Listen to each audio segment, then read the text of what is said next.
Hospitality Meets is brought to you by RotaCloud, the simple workforce management software for hospitality teams. RotaCloud lets you create and share rotas, record attendance, and manage your team's annual leave, all in less time than it takes to make a brew.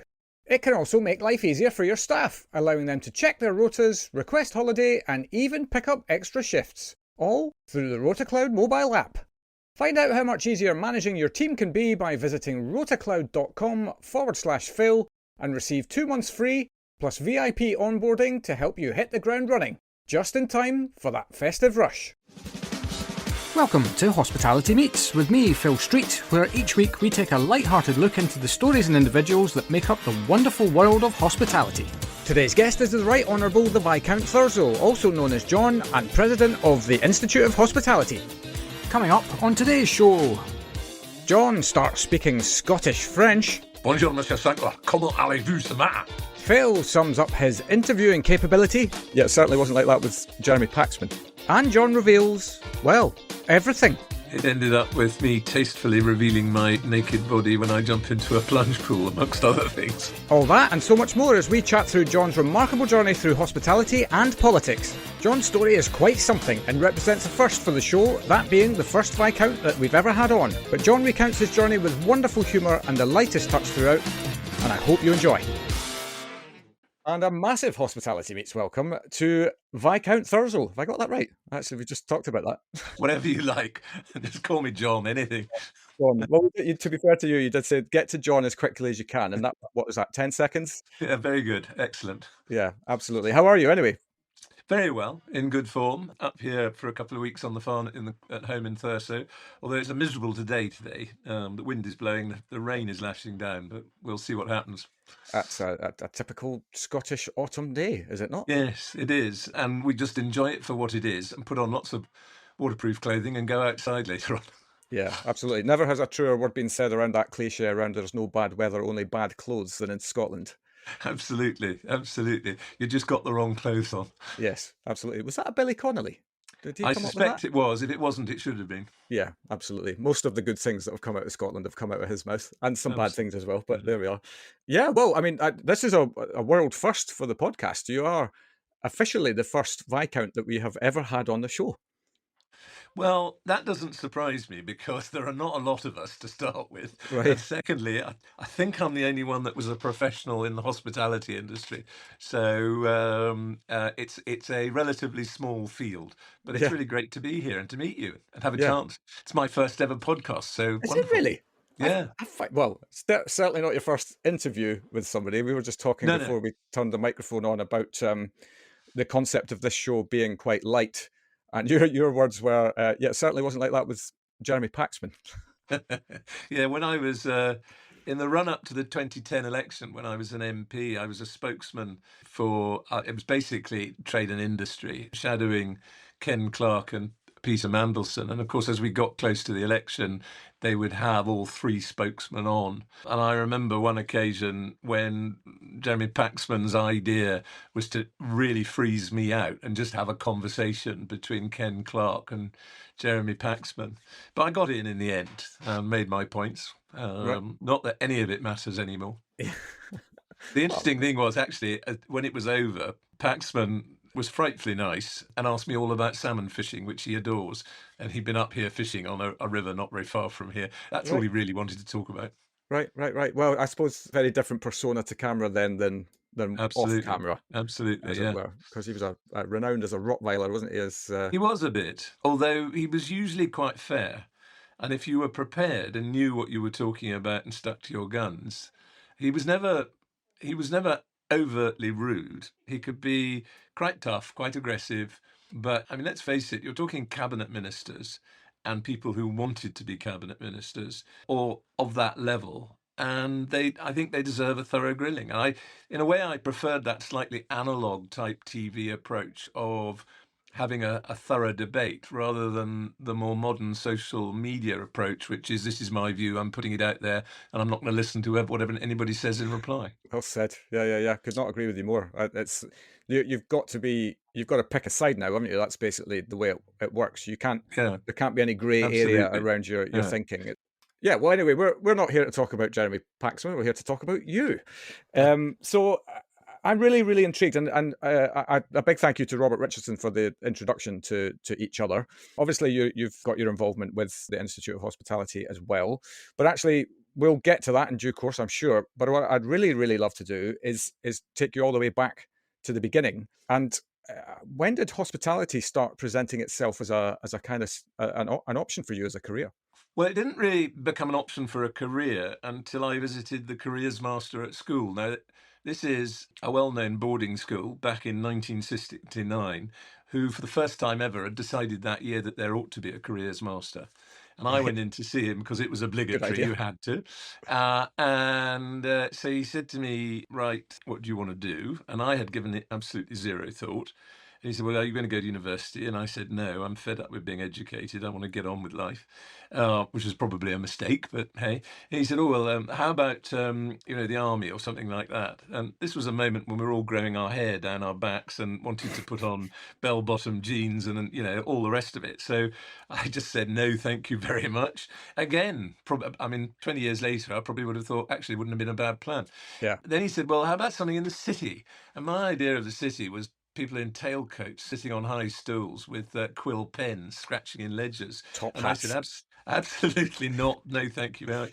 And he then said, well, I'm running out of ideas. Sort of, what do you do in the holidays? Now, I actually washed up in a hotel in the holidays because some 10 years earlier, my father had converted a lodge up here on the estate into a hotel. It would have been fantastic, but he was 30 years ahead of the game, really. So in the end, it didn't work. But at that point, I used to go up, age 16, 17, and make a few bob in the evening by washing up, and in the interim, get a few drinks and so on. So it was really rather lovely.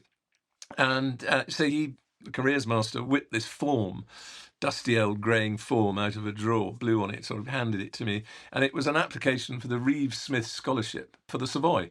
And Reeve Smith had been the managing director, very well known back in the sort of pre-war days. And so I applied, did the scholarship. Long and the short was I didn't win the scholarship, but I was invited to join the Savoy Management Training Programme. And in those days, they took one a month. So you took 12 a year. And you did it the old-fashioned way, which was, I used to describe it as they dropped you in the deep end. And if you were still there 4 years later, they gave you a job. Right. But yeah, I started off, first job was working in the kitchens of the Berkeley, which was literally just opened at that point, the new Berkeley. And in fact, the second bit of it, which became the Perroquet restaurant, was still being built at that time. But so I did that, and I did the hors d'oeuvre section, and I did the soups, eggs and pasta section, and I did the roast section, and I did, basically potted around the kitchen. And you learnt how it all worked. And then after that, I did the 4 weeks at Old Covent Garden, because we had our own fruit and veg buying company, and I did 4 weeks at Smithfield because we had our own meat buyer. It's fascinating going to visit Smithfield, and you'd arrive first thing in the morning, and your first job was to prepare 30 saddles of lamb to go to Simpson's in the Strand.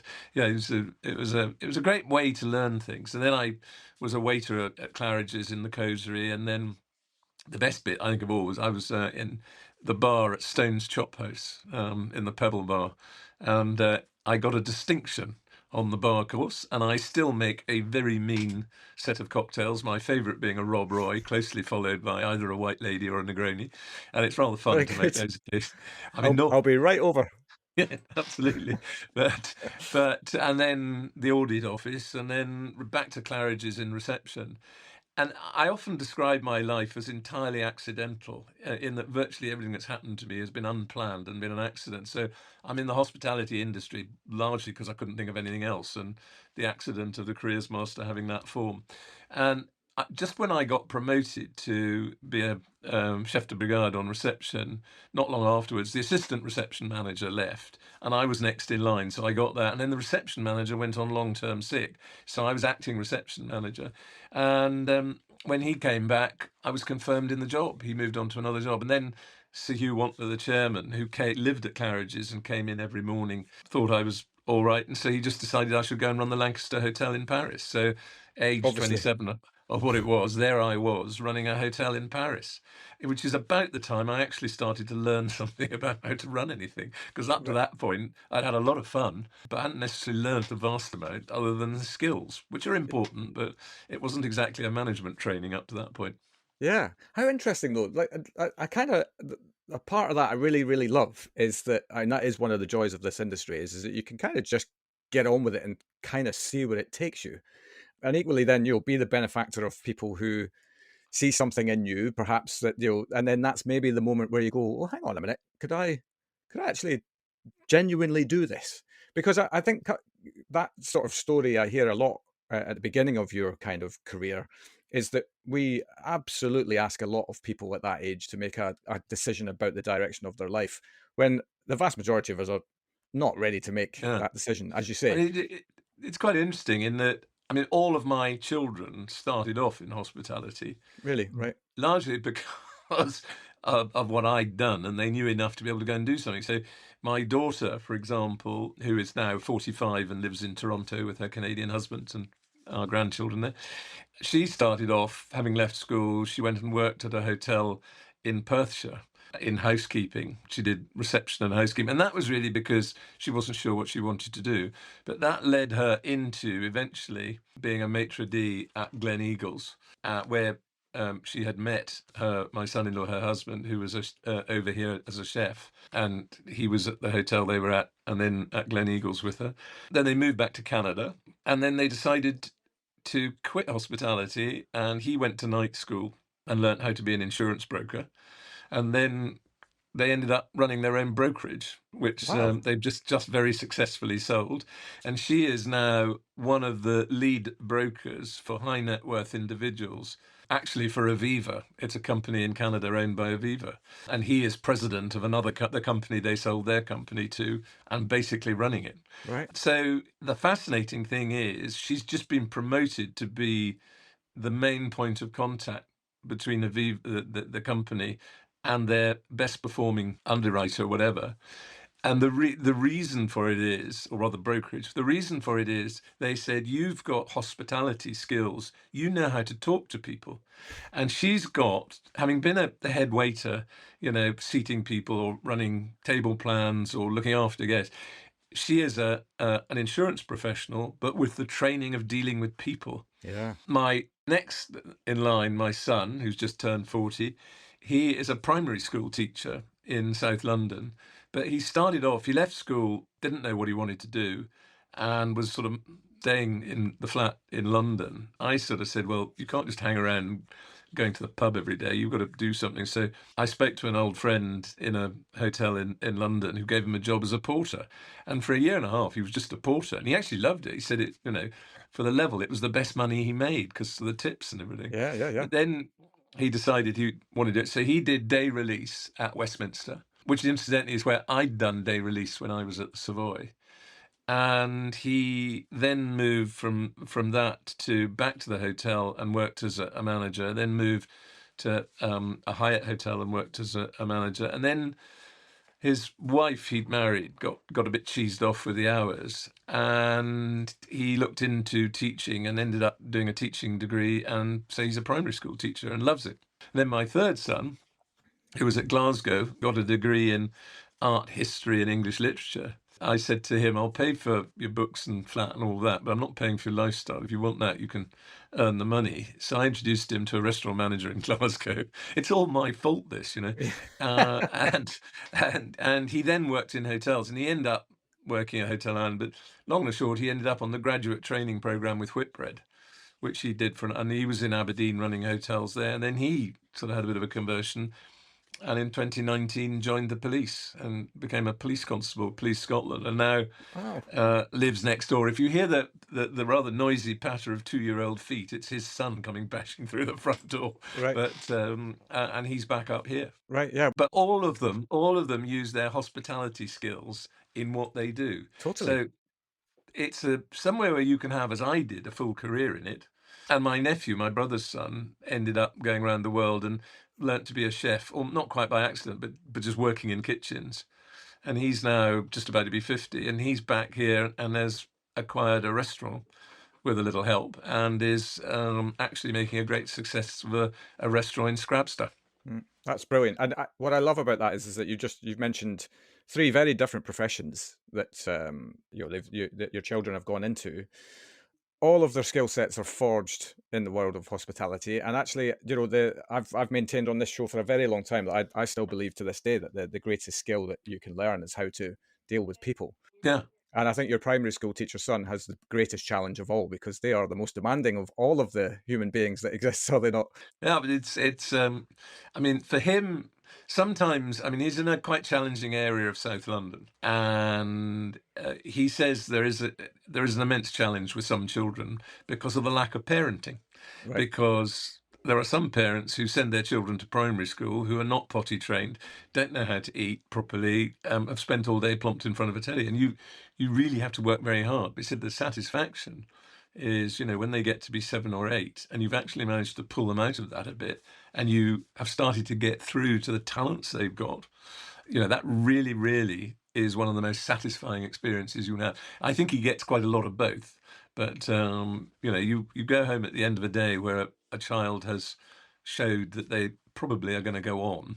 And that is really, really motivating. I can absolutely only imagine. But anyway, let's get back. You're off to Paris. And did you speak French at this point? No, funnily enough, I had...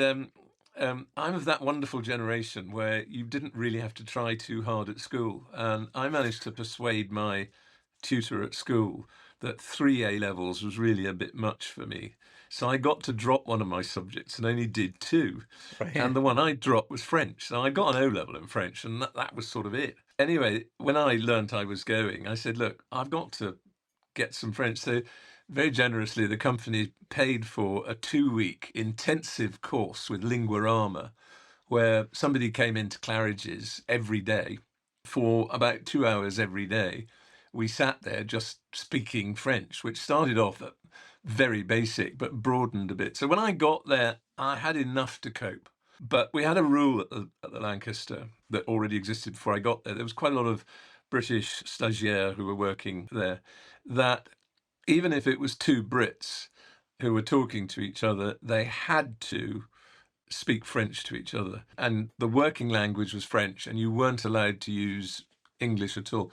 And it was amazing how it worked, with the result that one of them, that I still see from time to time, half the time I start talking French. They said, hang on a minute, neither of us have spoken French for 40 plus years, and we're in the middle of London. Why are we speaking French to each other? Yeah. It's quite fun in that way. But you also, there's one marvellous chap who went on to be a general manager in Scotland, who at the time was a stagiaire. And when I came in, I used to get a tray with some café au lait, a pain au chocolat, and a glass of orange juice that would come to me. And when he was on duty, he had quite a strong, at that time, Glasgow accent. And he'd come in and he'd say to me, "Bonjour, Monsieur Sankler, comment allez-vous ce matin?" I said, "Très bien, merci." And I have pulled his leg about it in the many times we've seen each other afterwards. But it's stuck in my mind because it was absolutely what it was about. But it was a great place because it had been bought by the chairman, Sir Hugh Wantler, a slightly separate deal from the main company. And so the only person I reported to was the chairman. And I was managing director of the hotel in Paris, whereas at that point, most of the general managers in London were just general managers. But I was actually a managing director. And I was responsible for cash flow, banking, the balance sheet, whereas all of the London hotels, head office did all of that. Right. So it was a marvellous training.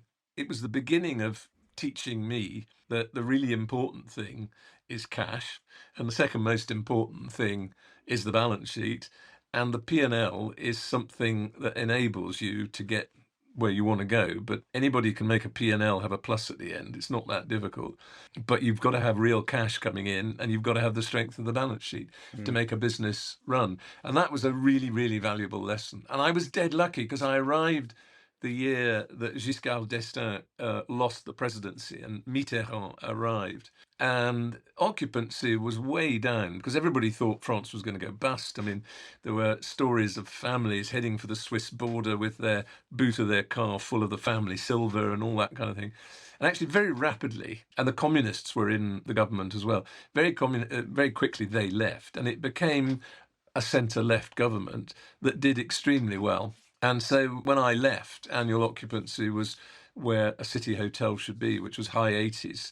And the P&L looked good, occupancy looked good, average room rate looked good. And, people said, oh, you've done frightfully well. I hadn't. I'd just ridden again, it was a lucky accident. I rode the right wave at the right time. Right. And I used the opportunity there also we used to do, because of the French tax system for training, it was like a levy. And if you spent it on training, then it wasn't levied. But also, your training provider, if there were companies which existed which couldn't spend all their levy, they could take some of somebody else's levy and use it to pay for training with you. And so I used to use all of it and some of other people's. And I'd always take the management team away. And we used to go and stay in a lovely little hotel in Versailles. And I got a French industrial psychologist in. And that's where I learned about all sorts of things like Maslow's pyramid and all of these kind of things. And where I really began to understand the fundamentals of how you take a team and meld it together and how you get a team to work together and all of that sort of thing, which has been the foundation of everything I've done. I mean, I can't say how fortunate I was there's no way I'd get that job today. They'd take one look at me and say, hang on a minute, at that age, you're not nearly qualified enough. Yeah. But that was then. The 70s were, early 80s were a fantastic time. Yeah. I mean, it seems like a meteoric rise from it just kind of take and kind of bullet point from what were the jobs that you had to get you there, because it does at age 27. You're doing that. It was arrive at Savoy, trainee for 5 years, reception manager, assistant, then reception manager at Claridge's for however many years, and then general manager at the Lancaster in Paris. I mean, It was just totally, you kind of, and the chairman had met my father. I never quite know to what extent the chairman put me there because he liked the idea of a sort of young, impoverished aristocrat running their hotel, and how much it was because he saw some skill in me. Now, I like to think he looked deep into me and saw this massive potential. It's definitely that. I have to say that other people probably look at it and say, you jammy sod, it was all because you got a handle. And in a way, I sort of say to myself, well, okay, even if it was that, even if it was because I'd been to a good school and got a handle or whatever, the test for me is, have I made good use of what I learned? And I think the rest of my career shows that I actually took that chance and turned it into something productive. Yeah, and I think without question, right, it's one thing to be given, even if it is that scenario whereby you've been given an opportunity because somebody has seen a strategic idea in their own mind as to what it is, rather than perhaps you feeling that you have the skill level / capability to do this. It's another thing. One of the great things about that old-fashioned management was you got chucked in the deep end with some real characters. I mean, when I arrived, funny enough, a very quick story, I'd been warned that when you went to work for the butcher's department, the guys there were all South London, New Cross, Deptford, which in those days was a relatively rough area. And their fun game was to see if they could wind up a trainee manager to the point that they left in tears or didn't come back, whatever. So various trainees had been hung up on meat hooks in the deep freeze and sort of things like that. I've been told that one of the things they did to test your mettle, because everybody smoked in those days, was that they'd say, do you smoke? And you'd say yes, and can I have a cigarette? And you'd hold, being polite, you'd hold the packet out. They would then take the packet, light the cigarette, and put the packet in their pocket. And the point was, what did you do about that? Did you say, give me my fags back? And they said, or what, would you just let them? In which case, walk away. So I'd spent best part of a year between school and going to work in America, in Arkansas, working on a ranch. And I'd learnt to chew Red Man tobacco. And my leaving present was a sort of lifetime supply of this chewing tobacco. It was a huge box, which I've never touched since, other than on this, my first day in the meat department. I A, came in working clothes, not a suit, and B, with a packet of Red Man chewing tobacco in my pocket. And when as duly happened, the young butcher said to me, do you smoke? I said, no, I chew. Whipped the packet out, stuffed a ball of it in my mouth and offered him the packet. Said, would you like some? And of course, he wasn't about to say no, because I challenged him. So he took a great... Well, stuffed it in his mouth, chewed 3 times and swallowed. Spent the rest of the day being violently ill outside. It was, but after that, they decided that I must be all right. So I got to go with them. And I remember going into a pub somewhere in Dartford with one of the lead butchers, and it was, in my mind, it was like an old Wild West bar with swing doors. I mean, it obviously wasn't, but that's what it feels like. Yeah. And there was literally a bloke playing the piano, and I walked in with them, and the guy stopped, just like in the westerns, and the whole room went silent, and they all looked at me, and this bloke said, it's all right, this is John Boy, he's with me. And then he went, back to playing, and then we went and had our pint. But actually behind that is that you learn very quickly, working with characters like that. You either get on with people or you don't. And I think I had an ability to get on with people, which means you understand what makes people tick. And it means that when you are the chief executive or the general manager or managing director, that you think about what it is you're asking people to do and what it might entail for them, not just in a work level, but in a personal level. And you don't throw your weight around. You use your authority wisely.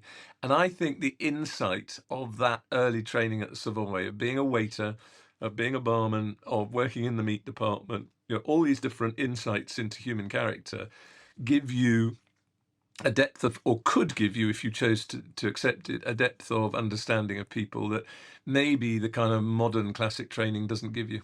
Yeah, and I think part of that is you don't even know it's happening at the time, but you're building resilience, right? Absolutely. As well. I mean, I didn't really think this through until maybe 30 years later. Yeah. 25, 30 years later. Yeah, and then all of a sudden you realise, wow, look not such an accident. Who that was. Yeah, indeed. But that's the thing. I think, as I was alluding to, it's one thing to be granted an opportunity for somebody to see something in you, but it's another one to step up to the plate and and take that opportunity, which you clearly did, because you then started this, effectively going from reception manager into an MD-ship. Effectively, is what is the magnitude rise that we're talking about here. I mean, I described it after I'd been offered it. It was New Year's Eve. We had always had this party at Claridge's, and I had to close all the reception books, and then I got to drive down to the country where my wife was, where they were having a party that was still in full swing when I got there at about 2:30 in the morning. And I said, darling, I think I've got good news, but it may be bad news. And I said, the good news is I've been promoted to a general manager. The bad news is we're up sticks and moving to Paris. How is that bad news? Well, we just got a house. I mean, and we just had my daughter, and we were sort of quite settled. But anyway, she said, well, what does this all mean? I said, well, it's a bit like going from captain to colonel and missing everything in between out. And that's really what it was. Right. Yeah. Well, and back then as well, there was no Eurostar, right? You couldn't just hop over to Paris willy-nilly on a train. We flew always, but there we are. Yeah, indeed. So what happened next? How did the story develop from there? I'd been doing, it was sort of coming up for 5 years in Paris, and I always thought that the 5-year mark, I observed that people who were in Paris for more than 5 years sort of actually ended up staying there. They became expats, whereas up to 5 years you were working overseas. And we didn't want to live there permanently. We wanted to come home. So we were starting to think about, coming back to the UK. And Lancaster was part of Prestige Hotels, which was a consortium that existed then. It's now that merged and became part of Small Luxury Hotels. But one of the other hotels, which had not long been opened, was the Royal Crescent in Bath. And that was done, the sort of entrepreneurs behind that were 2 people, John Lewis, John Tam. John Tam was the managing director, and I'd met John Tam. And he got in touch with me and said, look, we're looking at a property where we think we're going to do a hotel, and we're not sure what sort of general manager we want, and we may not want a general manager at all. I may do it myself, but would you like to come and talk to us? And I thought, well, nothing venture, nothing gain. So I went to talk to them. And this turned out to be Cliveden. And they were in the process of negotiating the lease with the National Trust. Anyway, we met, we talked about the concept and what I might do. The long and the short of it was they said, yes, we'd like you to come and be the general manager of the hotel, and we'd like you to join the company as operations director. And so I joined the board of Cliveden and became general manager. And that was in 1985. And I always remember the staff party, the really important staff party at the Lancaster was Bastille Day, the 14th of July. And my successor there couldn't arrive in time for it. So we stayed, it was a Sunday, the 14th of July, and we stayed and did the staff party and all of that. It's almost like Christmas. It's a really big deal. And then in the late afternoon, everything having finished, we went out to the airport and flew back to London, and that was us moved back. And the following morning, Monday the 15th of July, I rocked up at Cliveden, and the only person I'd hired at that point was a PA assistant, absolutely lovely lady called Beth. And we, the two of us, found a porter cabin that had been allocated to us. And then we went on the scrounge for a desk and a chair and a telephone and a telex, which was the most important thing at that point, a fax machine, even more important, all of these sort of things. And from then on in, we worked to, as Cliveden was being renovated, did more and more stuff, and particularly hired every single member of staff that we had when we opened. And that was an immense opportunity because I wrote a kind of libretto for it. And so it was more than just an ops manual, it was how it would feel. And I came up with things like, we will never talk about it as being a hotel. It will always be referred to as the house. We will never talk about waiters as waiters. They will always be footmen. And these kind of things. And my resident manager was called the butler. He was never, the resident manager.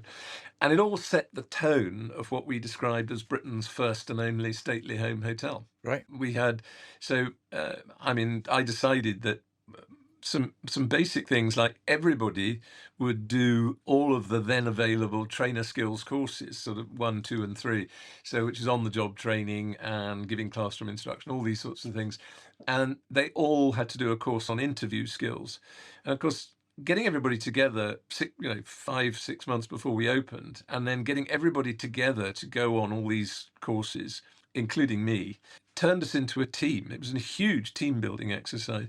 But it meant that because we were going to start interviewing people, it meant everybody was trained to do it.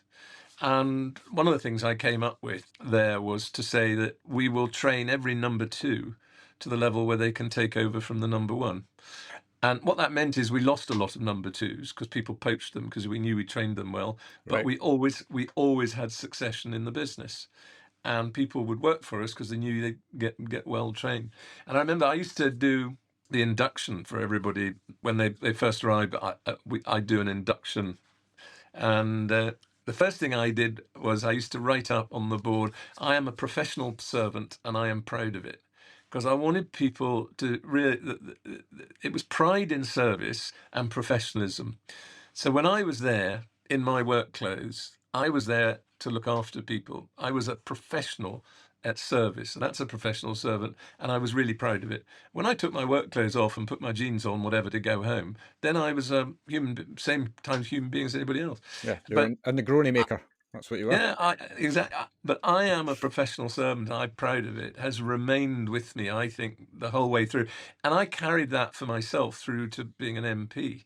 That was my attitude to being an MP. The other thing I came up with was a thing for everybody. I said, hire character. We can always train skill. If you've got somebody, however skilled they are, but they just don't know how to smile or be empathetic, you're on a really sticky wicket. Yeah. If you've got a bloke who can't hold a spoon and fork, who doesn't know how to lay a table, but is really engaging and willing, that boy or girl can be trained in the skills of our profession relatively easy. But what you want, I mean, again, at a later stage in life, I came up with a thing. I said that there are the great luxuries of our time are time, space, and human contact. Time, because we all live time-poor lives. Space, because we live in cramped places. And human contact, because so much of life today is pressing a button and self-service. So if you are the human contact, you really have to be good at the human contact bit. People will forgive you if maybe you don't quite put the knife and fork down properly. But if you really make them feel warm, welcome, and we've really appreciated your custom, you will go back and you will go back and you'll go back. Yeah. And that human contact is at the heart of what I think hospitality is about. I could not agree with you more. And we've all had experiences of that, right? Wherever you are in the world, good and bad, whereby that human connection piece has been the pivotal point that makes or breaks the experience. Yeah, absolutely. There's no point in delivering a beautiful Michelin-starred tasting menu if you then get surly service or anything like that. Which was ironically my first ever experience of London, a fine dining restaurant, which I won't name. Beautiful food, but the service was so peer down its nose because perhaps we weren't quite dressed the way they wanted us to dress or something like that, and we were made to feel quite small. I've always remembered that, and always remembered actually it really doesn't matter how good the rest of your product is if that human element is poor. I can't remember which of the managers at the Savoy it was, but quite early on in my career, one of the managers at Savoy said, I don't care so much about the rich guy who's here once a week. They're important, I look after them. I care about the couple that come for the full Monty tea in the foyer. And they've obviously saved up for a long time. It's a very special occasion and they're probably never going to get back. I have it in my power with my team to make that unbelievably special, or I have it in my power to ruin what would have been one of their most special days. Yeah. And to me, getting it right on a one-off for that person who's saved up so much money to come and spend it with me is as important, if not more important, than the millionaire who's in here having his champagne on a weekly basis. And I think it's a great attitude. Yeah, absolutely. That's not to do down a millionaire and his glass of champagne. No, absolutely not. It's to say that actually the person who does something once for the experience is as important as anybody else. Yeah, totally. Well, at the end of the day, it's all cash flow. It doesn't really matter where the cash flows from, but everybody should be made to feel special when they come in. Absolutely. So how long were you at Clifton then, and kind of how did that all evolve from there? Well, it grew. We put more rooms on. We managed to extend the lease till eventually it was 99 years, and we opened the Clifton Club, and we built a swimming pool and all sorts of things. We were always improving it. And seg forward to that early 90s recession, there were by that time we had sold both the Royal Crescent and the Sloane Club, which were the two other businesses. So you had a bunch of quite punchy people who were all on the board, two of whom owned 90% of the company between them, and three of whom had the other 10%, one of which was me. And it was clear to me that there would need to be a bit of reshaping of the business. And it was clear to me that it made more sense for me to probably move on. And so I was sort of open. I mean, I was under absolutely zero pressure, and nobody said, time to move or anything like that. But it was a sort of logical thing. And I got approached through a friend by a headhunter who introduced me to the chairman of the company that owned East Sussex National Golf Course, which also had Horsted Place Hotel and number 16 Sumner Place in London, which is a very upmarket B&B, and the Half Moon Beach Club in Sarasota, Florida. And it was owned by the Kuwaiti Investment Office. And basically, it was all had been done on the back of building this huge golf business, which had faltered. And they were looking for somebody to come and run it. Anyway, I got the job. So I became chief executive of the company that owned it. And it was on a 3-year contract. And during that time, managed to get the American operation up to profitability so that it was eventually sold for its full worth. Did a deal with the Smiths Charities to lengthen the lease on 16 Sumner Place and was therefore able to sell that. And then concentrated on East Sussex National, where we built the clubhouse and we got the European Open there for 2 years and sort of started to put it on the map. And then, of course, we had the Gulf War, Gulf One, and that changed the dynamics of the Kuwaiti Investment Office quite a bit. And my 3 years there were coming to a halt. I mean, fantastic. I'd unpicked a debenture scheme and turned it into a subscription scheme and managed to get everybody who'd paid a debenture their money back. So it was really quite a very successful balance sheet operation. And my 3 years were coming up. And funny enough, I went to a board meeting and one of the people who'd escaped out of Kuwait, had been put on the board, was very aggressive about cost cutting and all sorts of other things. And I pointed out that we were a development business. We still had the hotel to build and, that there was a lot to do. And this person said, no, it's got to be cash on cash. And I said, well, in that case, it's not going to develop very fast because we're making money, but there's not a lot of it at this stage. The value is in what the rest of the development. And it was, I remember going back to the office and feeling that wasn't very helpful. I don't think I'm going to get on with this lot. And literally at that moment, the phone rang. And again, it was another headhunter, usual thing. Oh, we're looking for. Do you know anybody who might be interested? Oh yeah, that old chestnut. Yeah. And you go. I've never used that one. Never. No. Might you be interested? You know that. Anyway, long and the short of it was for the chief executive to run the Champneys business. 5-star hospitality means having the right people in the right place at the right time, and that's exactly where RotaCloud can help. RotaCloud is the online platform that makes planning rotas, recording attendance, and managing annual leave easy. Its simple, drag-and-drop interface lets you create and share rotas with your team in minutes, while our built-in budgeting tools mean you'll know exactly how much you're spending on staffing before sending the rota out. RotaCloud also makes life easier for your staff, allowing them to check their rotas, request time off, and pick up extra shifts, all through the RotaCloud mobile app. Start your 30-day free trial today by visiting rotacloud.com/Phil and find out how much easier managing your team can be. And I met with them, and I thought that would be good. So I then moved on and did Champneys, which of course started off, there was a little snippet in the Times about the fact that I was moving in one of these gossip columns. And I got contacted by a television company who were making the Trouble at the Top series. After John Harvey Jones had stopped doing it, they decided they wouldn't have anybody else. They'd just get the people who were doing the business to sort of be the centre of it. And they said, could they follow me at Champneys, see what I was doing? And so I talked to the chairman and the board and said, look, entirely up to you, but it could be quite good. And they said, go for it. Anyway, the net result was the film Trouble at the Top, Shape Up with Lord Thurso, because at this point my father had died just before I took it on.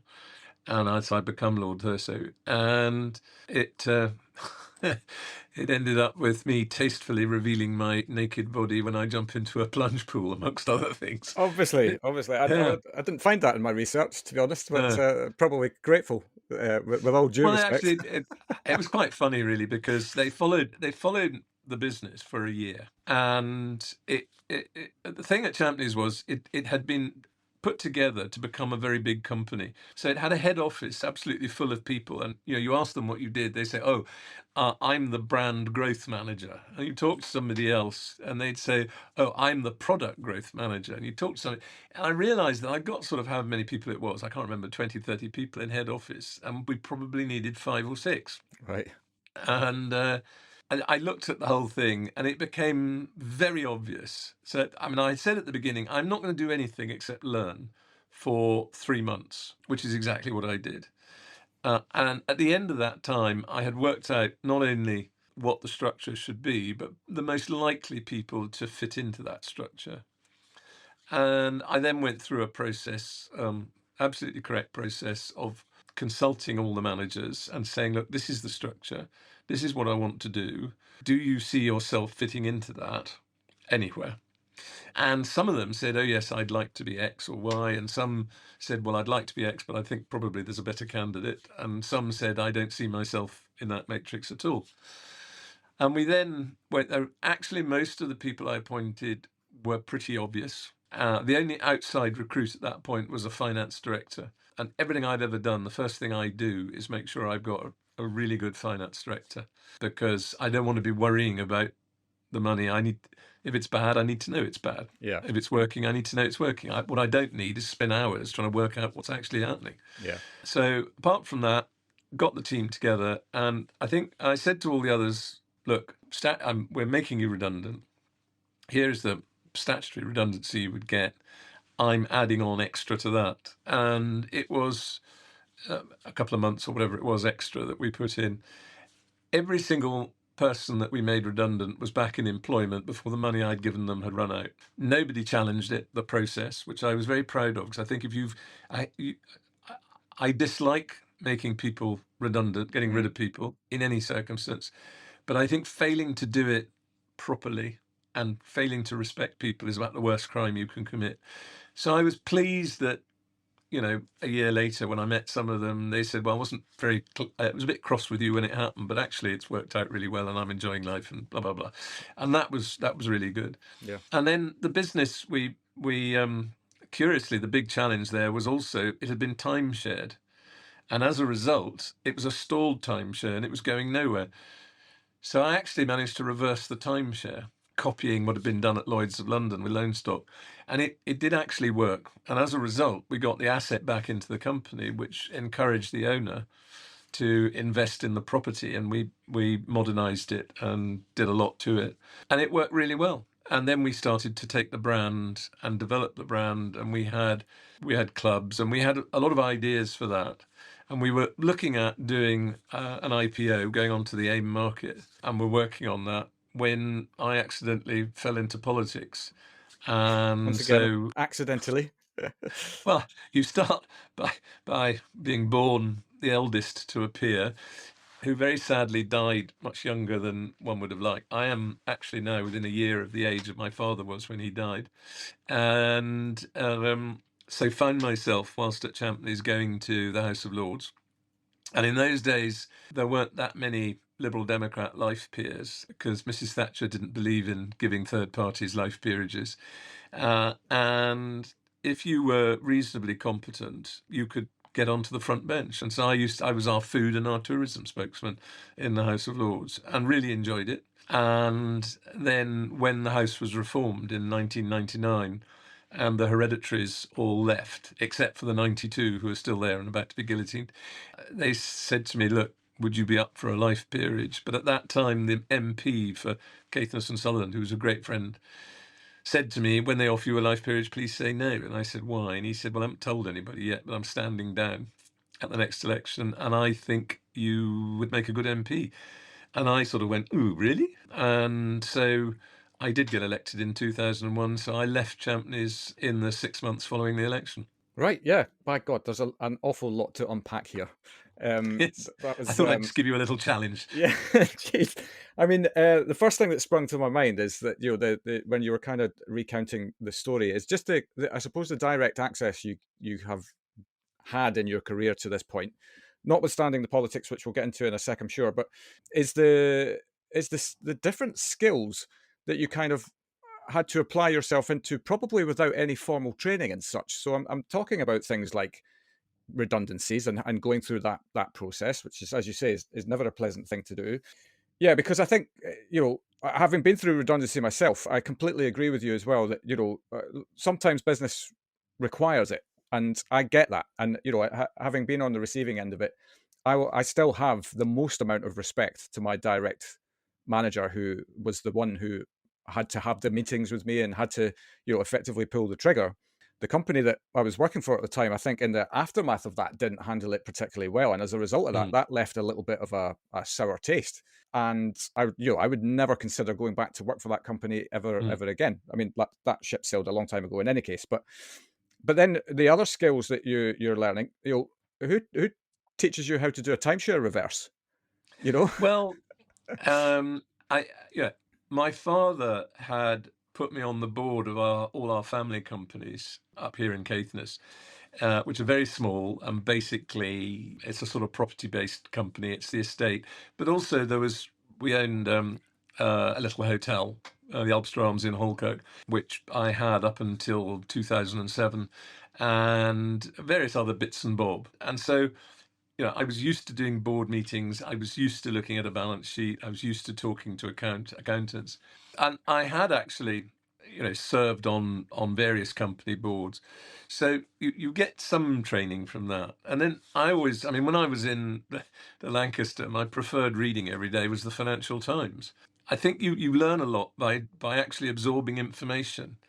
And so if you take the timeshare, my start point was, to make a timeshare work, you've got the clients, the people who are already old clients, and they will buy it because they don't want to lose the ability to go to somewhere.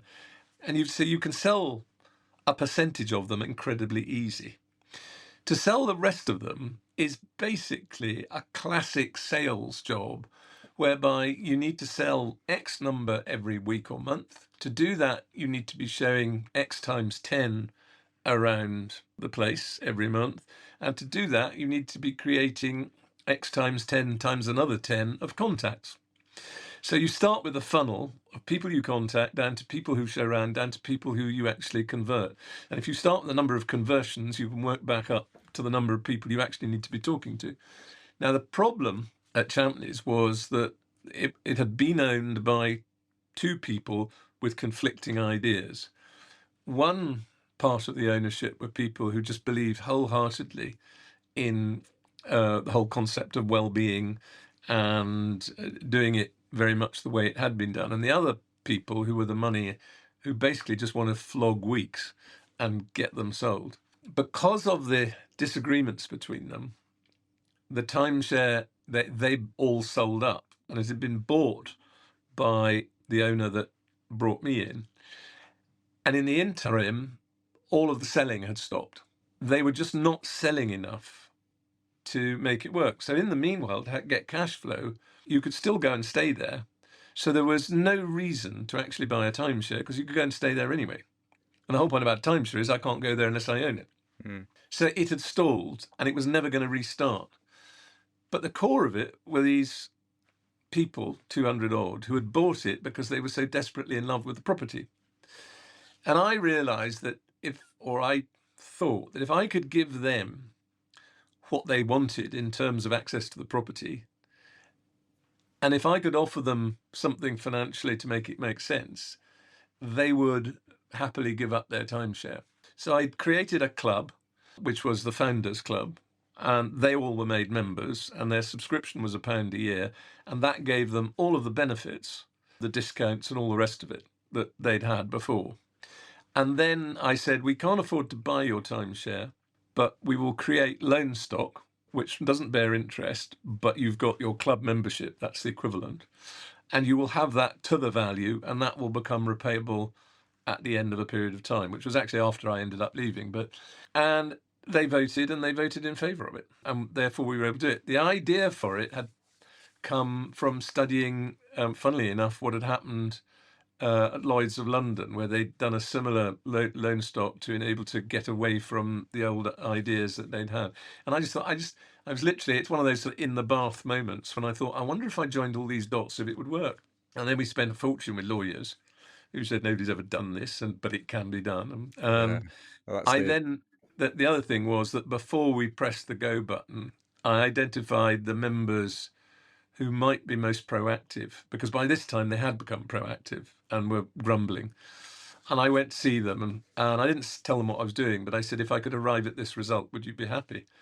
And the net result was I was able to turn the people who were perhaps least on my side actually into the people who marketed the whole idea most, because a lot of them were professionals who lived locally, and they were lawyers and accountants, and they saw that they would get value, that they were being taken seriously, and they'd end up with exactly what they'd wanted in the first place. So it was a lovely win-win. I mean, I'm not sure you could do it today, but at that point in the mid-90s, it was before 97, it was between 95 and 97, and it just all came together.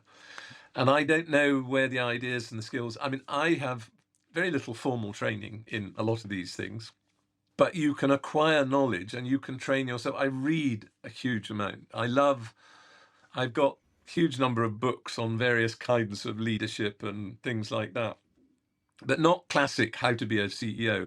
But I mean, for example, I took a lot out. There's a wonderful biography of U.S. Grant, the American president after the Civil War, that came out during, the book came out during the lockdown, and I got it and read it. And it's a wonderful story of a man who really had pretty well screwed up his life, who ends up with the right skills at the right moment to be the best general, and follows it with a political career that many would say was not that successful. But actually, if you study it in detail, he was hugely ahead of his time. And had what he did in America not been unpicked by later presidents, there would never have been the civil unrest problems and segregation that occurred in the early part of the late 19th and early part of the 20th century, because he'd actually dealt with a lot of that, but it all got unpicked in subsequent administrations. Right. So that was fascinating. I remember reading the book, Jack Welch's book about his time as CEO of General Electric in America, and things like that, and military leadership. I mean, Montgomery's book, not for what he says, but for where he got and what he did. And I think if you read those and you pick up nuggets from it, and then you work. I mean, I worked for some fascinating people over the years, all of whom, and I've picked bits of what they do. People are kind enough to say I'm a very good chairman of a board. At least that's what they said when I left Visit Scotland. But I picked up much of my chairing style from a chairman. I was a non-executive on a board, and I just thought, this guy really knows how to get this board to function as a team, never inserts himself, but is always quietly in control. And I thought, I can see how he's doing it. I'm going to do the same. Yeah.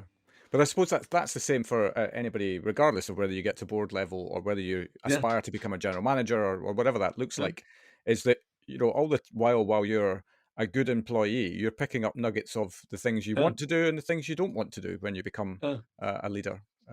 It's like, I mean, it's very much the same way that chefs, I mean, the great chefs have learned. They pick up, obviously, the basic skills, but then they go and work for people, and they are what they become are a fusion of all the experiences and learnings that they've had from all the people they've worked for or with. And they then create out of that what becomes unique and distinct to them. And I think, I mean, I'm at a stage in my life now where I take huge pleasure out of helping other people in businesses. I mentor a small business up here. And I mean, mentoring's possibly too strong a word. I mean, I go and talk to him every now and then. Make him a Negroni. I'm just going to get that in every time I can. Absolutely. No, it's really, I mean, there was a lady, when I was chair of Visit Scotland, I was part of a programme that the Scottish Government ran where they wanted more women to get, not only to be on boards, but become chairs. So people like me were encouraged to mentor people. And fascinating woman who's gone on to great things. And literally we would meet every 6 months and she would tell me what happened and I would tell her what I might have done. And I found it a wonderful experience and rather surprising that I had things to say that she found interesting. Right. And, I get a lot of pleasure about, people did it to me. A lot of what I have is because people took the time to explain things to me or to hint or say, and sometimes say, you didn't do that very well. And do you know why? Yeah. That's as valuable as anything. Absolutely. Could not agree more. So you're now an accidental politician in your story. So how did that all kind of evolve? And what did you get involved with? I mean, it all came about because my father had died young and I had the opportunity to go into the House of Lords, and then my predecessor in the constituency said, I want you to try and be my successor. Now, my grandfather had been the MP for this constituency. My 2 greats-grandfather, 3 greats-grandfather and 4 greats-grandfather had all represented something that had been Caithness in it. I wanted to go home. I'd arrived at the moment where I wanted to live back up here. And it struck me that the combination of coming back to live up here and representing this part of the world was really something I wanted to do. And so I thought, well, I'll stand. If I fail, it doesn't matter. I've got a career. And if I succeed, well, so much the better. At that time, I also thought to myself, I'm standing as a middle-aged Liberal Democrat, and the chances of ever doing anything in government must be close to zero because I was A, too old, and B, in the wrong party. And so from day one, what I looked to do, having got elected in 2001, was really to be a good constituency MP, but particularly to support businesses. Now, the great challenge up here was that our main employer was and still is Dounreay, which is the fast breeder reactor, which when I was little, Thurso had a population of 2,500. By the time I was 10, it had a population of 10,000. Oh, wow. And those were the incomers, what we all called the atomics. And the whole place exploded in size. But that's probably not a great word to use when you're talking about atomic, but there we are. No, it grew exponentially. But off the back of that, there were lots of businesses that came into being. But I mean, back in 2005, Dounreay was still roughly 33% of the GDP of the drive to work area, which is sort of Caithness and North Sutherland. And it was decided to decommission it completely. And one of the most satisfying things I ever did was to be asked to be chair of the task force, I suppose you could call it, looking at the future economy of the county. And that came because I was supportive. And having been a businessman, I could talk to the Chamber of Commerce and talk to other people and so on. And I put together a plan which we distributed to every household in the whole area, and which is largely the plan that was worked on by the enterprise company, the local government, everybody. And still, really still is what's left is from that blueprint. Today, Dounreay is down to being only 20%, and there are lots of other companies, and we have a lot of new companies. And interestingly, the thing that I said was, forget tourism, because tourism is not a substitute. Because if you looked at Dounreay, the average wage on site around that time was about 29,000, at a time when the average wage in hospitality was around 10 or 11,000. So if you said, right, it's closed and the 2,000 people that were there have all gone, you would need 6,000 people on 10,000 to replace the economic value. And that, I thought, was nuts. Tourism was a vital part of it all, but actually what we needed to do was use the skills that were here and replace those skills with equivalent jobs. So it was about encouraging the engineering companies, the fabricating companies, and all those sorts of things that we now have. A little gem for you, there is a factory in Wick that makes cameras for use undersea, and their main client is the US Navy. And they have these cameras on their submarines so they can see the towed array going out the back so they don't shut the hatch before it's come in. But as a result of that and the work they've done, they're very, very precision instruments. And the key part of it is all the electronics that go into it, the programming and so on. And it's all the skills that came out of Dounreay. But 60% of the cameras on the seabed of the world are made in Wick. Is that right? Yeah. Well, there we are. Now, understanding that and understanding that the skills that exist could be used for other things was very important. So that was something I really enjoyed. And it all came as a bit of a surprise when in 2010 we ended up in a coalition government, which had not been on my game plan. No. And I have to admit that I was not an enormous fan of it. I thought I'd been on the Treasury Select Committee. I knew the state of the markets, and I knew that a strong government was required in order for that to work. And that almost inevitably meant it would be a coalition with the largest party, which was the Conservative Party. Although we did explore what might have, if there was something with Labour, but it didn't transpire. What I disagreed with was the absolute austerity that was backed by our leaders, Danny Alexander and Nick Clegg, because I thought it was entirely unnecessary. I thought it was a political statement rather than an economic one. I always thought the plan that Alistair Darling, who was the last Labour Chancellor, had put together was actually the best plan. But that's, that my views were known, and as a result, I was never offered high office. All right. Well, there we are. There's politics in play. But as a recompense, I was asked to chair the Finance and Services Committee of the House of Commons, which is the committee that basically ran the Commons in many ways, interfaced with the officials, and I was a commissioner of the House of Commons Commission. So actually, between 2010 and 2015, I got deeply involved in the audit committee of a public body because I was on the audit committee, and we did a big programme of actually making the House of Commons a more practical place. We saved the best part of £1 million by not giving every member leather-bound copies of Hansard.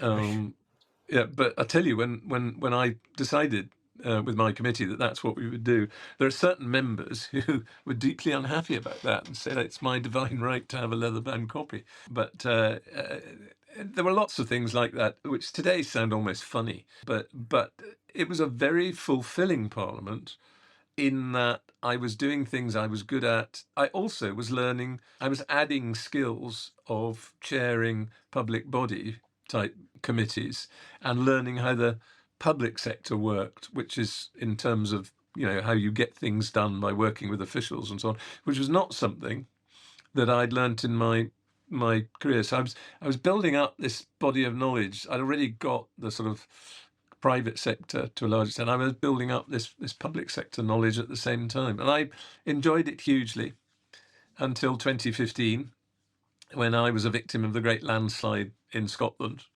Is that what they call it? Yeah, the great landslide. Yeah.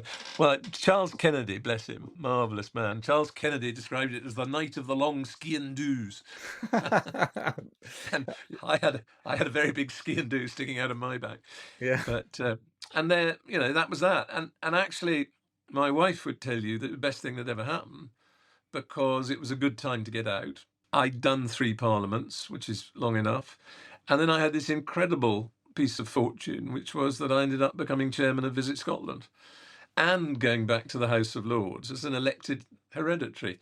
So, I mean, talk about accidents happening. It's absolutely extraordinary. I think, one, it's wonderful. Like your journey is quite remarkable, but also I think, I always believe, and maybe naively, that good things happen to good people who are just doing their best and just enjoy what they do with as much vigor as they can put into whatever it is that they are doing. And I just genuinely believe that good things happen. So yes, accidentally, but you kind of put yourself in that position to have these things come to you, I guess.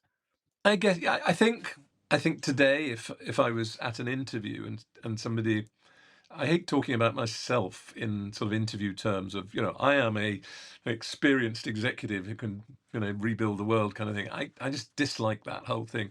But if I was to be asked, what do you bring to the table if we were to appoint you to our board? I think, firstly, I have developed the skills of managing a board, which is actually quite important, because you've got to get people to disagree amicably so that you will act as a cohesive unit. Yeah. So you want to get a bunch of people who feel totally free, say, that's the daftest idea I've ever heard, why don't we do X, Y, or Z? But who at the end of the discussion, when you sum it up and say, well, look, everybody, I think we've just decided that we're going to do X modified by ABC or whatever. Everybody goes, yeah, I can live with that. That's good. Yeah, I'll support that. And you are then a cohesive unit as a board. I think that's a skill that I've learned. I think the ability to represent people, to make speeches and things like that, something I've learned. And I think also I've learned how to let the chief executive have their space and actually do the leadership of the executive team, and to be a support and mentor to them rather than a critic who keep trying to mark their exam papers. So I think I've got that. I think I understand what it is you need to do in the private sector, and I'm still involved in some private sector companies, and I think I understand what it is you need to do if your ultimate stakeholder is a minister and a parliament. And the understanding of both, I think, is really quite helpful. And I think I've learned how to make people tick. And what I've decided not to learn is how to use social media or anything like that. I think a lot of us are trying to unlearn that these days. But and I think the basics of a business, I think, are usually relatively simple. And if you can stick to the basics and be reasonably analytical and then let good people loose within the framework of good governance, you'll probably have a successful enterprise. Very good. Well, I mean, you're also now involved with the Institute of Hospitality. Yep. What is your official title within that? I'm the president of the Institute of Hospitality, which was sold to me as a largely ceremonial post. Right. I ought to learn to see these coming, but there we go. And but it is. I mean, I have no part at all in its management in any way, shape, or form. That is undertaken by the chief executive, supervised by a board, and there is a chairman of the board. It's a 5-year stint. I mean, funnily enough, the Institute of Hospitality, before it changed its name, used to be the HCIMA, the Hotel Catering Institutional Management Association, and I was its patron for about 7 years, right, succeeding, I think it was Lord Forty. Then when that term came to an end, and I am a fellow of it, that is my professional qualification, as it were. And so I'd sort of lost touch a little bit with the Institute. I mean, I always read its papers, but I got approached by the CEO, who said, would you come? Basically, there's one dinner a year where we'd really like you to be there and say something, and there are odd other occasions. And I said, well, look, you have to understand, I don't want any more work. I'm actually at the stage in life where I'm sort of vaguely promised my wife that within about 5 years I'll be doing a lot less. It's hard time now. Yeah. He said, oh, that's all right. This only lasts for 5 years. And he said, oh, there's no work involved whatsoever. Well, I should learn not to accept that at face value. However, we've developed an extremely good relationship. I think it's a largely ambassadorial and support role. He comes to see me every couple of months or so. And we speak on the phone, but he will come and see me when I'm in London, and we'll sit down and have time together. The Institute is in the process of seeking charter status, which is granted basically by the monarch through the Privy Council. And as a Privy Councillor, I can go and talk to the Privy Council. I mean, it doesn't have any great bearing on it, but I at least know how the system works. I think it would be wonderful if we did become chartered. I completely agree. I think that, having charter status, because there are a huge number of people or organisations in hospitality. And the obvious one is Hospitality UK, which it's the biggest voice representing the business. But there is nobody else who represents individuals. Yeah. And it's the difference in any industry, between the people who represent the employers and who talk to government about what they want, and the individuals. And I think the ability what I take from my life is we all go on learning all the time. And I think one of the great things the Institute can do is to add, to be a very helpful partner in lifelong learning. And chartered status, that's one of the key bits of chartered status, is that you're in the business of helping your members to stay relevant and professional and learn, which I think we could do. As I say, there's nobody else in the space. There's no other organisation who represents individuals who aspire to be fully professional. And therefore, it's my big question to a lot of organisations I'm involved with when they're occasionally thinking what they should do, say, well, if you didn't exist, would you invent it?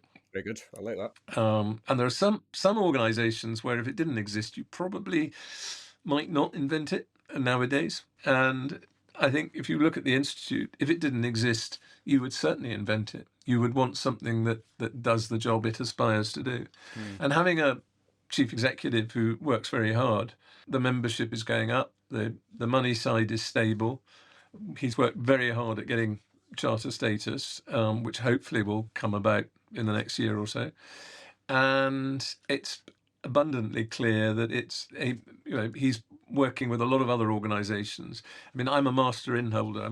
The master inholders, there are only 5 or 6 awarded every year. And so it's never going to be more than a couple of hundred master inholders at any one time.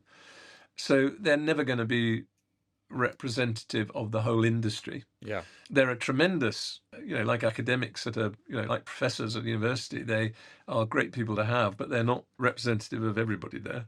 Whereas the Institute is representative of everybody from the moment they decide this is their career and they wish to be a manager and they're a student, right through to the point at which they're a fellow and doing all the other things. So the Institute is now working closely with the master inholders. It's working closely with a lot of other sort of related organisations, as it should do. And I think it's a real opportunity to help to give that stamp of professional authority to people who are in our industry. I mean, we're doing I sit on a select committee in the Lords, the Industry and Regulators Committee, and we are looking at skills at the moment. We've talked a little bit about the hospitality industry, but obviously this is more about where are we getting AI skills and so on and so forth. But it's clear to me that when you talk to academics, the people who are at Oxford or LSE or wherever it might be and who are, professors, they don't look at our industry in the same way that they might look at, say, a chartered engineer. And I think that's largely because they don't understand that if you are running a complex London hotel, you are running a business that is every bit as difficult to run as an engineering company. That employs people, that pays a lot of young people better than they probably imagine, and that is a key driver of the economy of London, where a large proportion of the people who stay in hotels are staying there to enable them to do business in the City of London or some other part of London. And if you said, oh, tourism doesn't matter, which is what people do, they forget that actually, if you can't put visiting firemen, people from abroad up, it soon detracts from the quality of your city offer. And therefore, and I don't have the modern figures, but I remember about 20 years ago doing some research on this and finding that something like 30% of the bed nights in London were driven by business, not by tourism, by leisure tourism. Right. And I think it may even have been more at some points. But to the point, and life's changed, and we do a lot more on Teams and Zoom and all the rest of it. But still, the ability to bring people together in a conference or just to have executives from around the world get together at the headquarters in the city, that drives inward investment. When I was chairman of Visit Scotland, we established through a lot of research the link between people coming on business trips and conferences and inward investment. And people actually brought businesses to Scotland having been at a successful conference in Edinburgh, Glasgow, or Inverness or Aberdeen or whatever. And there's a very strong link. And if you therefore say, oh, let's get rid of all these tourists, which people do sometimes say, just don't forget, this is not all about people who are coming here to, for a week of holiday. A lot of hospitality is what is part of the grease that makes the wheels of commerce turn smoothly.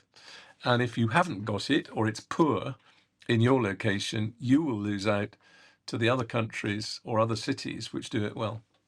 Well, I mean, never has a truer word been spoken on this podcast.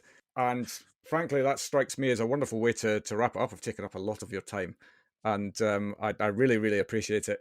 I've been so excited about having you on the show because I'd heard, and we've obviously had a couple of conversations. Yeah. I'd heard about your journey, and I was really interested to see how it all kind of weaves together. And it's absolutely not disappointed.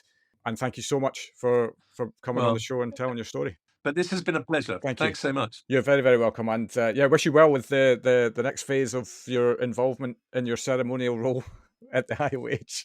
And I'm sure I'll see you at an event in the not too distant future. Yeah. Okie dokie. Take care. And there we have it. Getting time with John was a real pinch me moment for me, and what an incredible career he has had, straddling hospitality and politics.